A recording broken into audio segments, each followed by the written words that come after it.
Hello, welcome back to another video presented by Acuity PPM, where today we're going to provide an overview of project portfolio optimization.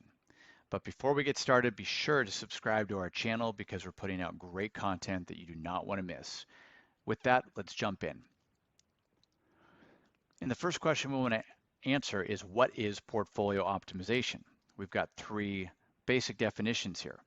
The first of which is taking the necessary steps to construct the best possible or optimal portfolio by taking into account limitations and constraints. Those constraints could be budgetary constraints, it could be resource constraints, but we want to build the best possible portfolio by taking into account those limitations and constraints. Or another way of saying it is doing the best we can with what we've got. Or it's about generating the most bang for the buck. So we want to optimize the portfolio.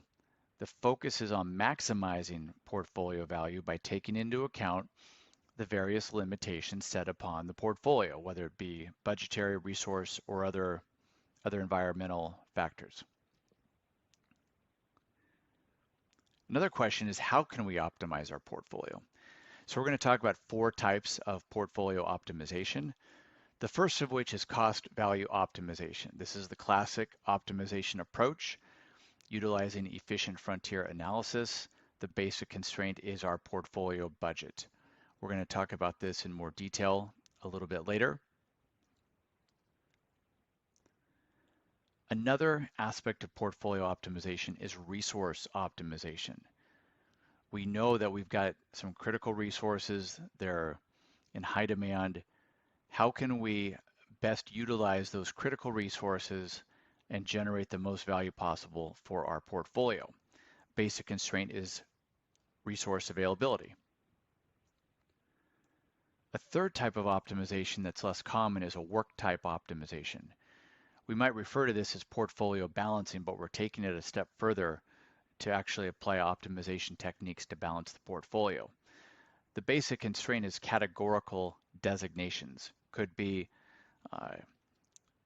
investing in across different product lines. It could be different types of projects that we're doing. Could be balancing the investment levels across our different strategic goals, or by department, sponsoring department. So different ways to apply work type optimization. And then finally, we've got schedule optimization. So this is about sequencing the timing of our projects based on different types of dependencies. Critical chain project management can be very useful with schedule optimization. And it's beyond the scope of the video to get into critical chain, but I highly recommend you take a look at it. It could help you improve delivery of your portfolio. And in order to get to the point of portfolio optimization, we want to build the foundational capabilities first, and then graduate to portfolio optimization. That's why these optimization techniques are typically not applied or utilized by organizations until they get to a level 3 or above maturity. At the beginning, we're developing the foundational capabilities. So in the cases shown here, two of those capabilities that help us select good projects are prioritization and portfolio balancing, or utilizing a risk value bubble chart. Be sure to check out our video on risk value bubble charts. As we have a solid prioritization process in place, we can graduate to cost value optimization. Or when we're utilizing the bubble charts and portfolio balancing, we can graduate to work type optimization. Two capabilities help us build a realistic portfolio.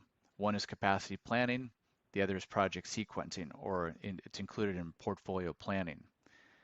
With our capacity planning, we can graduate to resource optimization. With project sequencing, we can graduate to schedule optimization.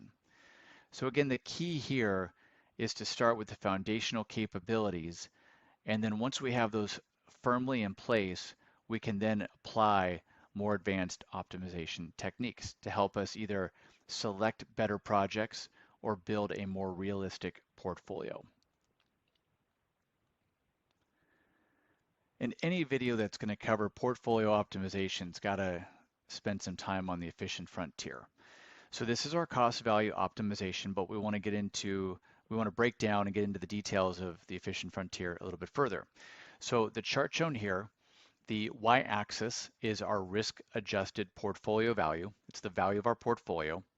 The x-axis represents our total portfolio cost. Each of the diamonds represents a portfolio, a composition of certain projects.